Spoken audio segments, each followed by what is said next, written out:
Τι ωφελεί να ζήσεις και να έρθεις στη σκλαβιά. Το χάσι πως και ρίχνουν τα χώρα στη φωτιά. Ελάτε με ένα ζήλο ετούτο τον καιρό, να κάνουμε έναν όρκο επάνω στο σταυρό, να βάλουμε συμβούλους με πατριωτισμό και τούτοι να μας δίνουν σε όλα ορισμό.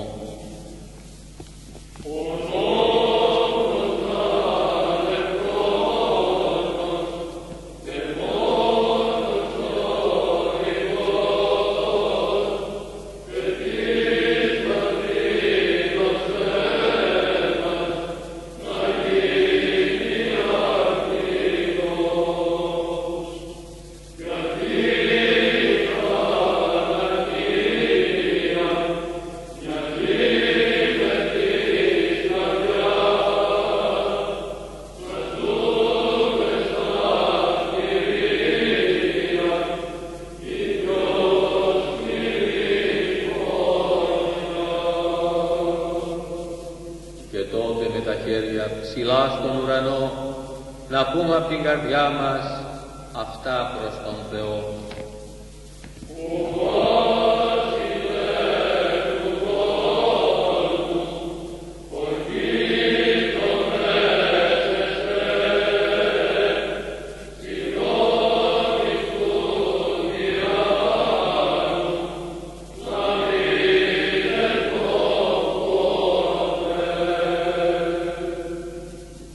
Μήτε να τον δουλέψω, μήτε να πλανηθώ και στα ταξίματά του να μην παραδοθώ. Ενώ όσο ζω στον κόσμο, ο μόνος μου σκοπός για να τον απανίσω θα είμαι σταθερός. Πιστός στην πατρίδα συντρίβω το ζυγό και αχώριστος θα είμαι από τον αρχηγό.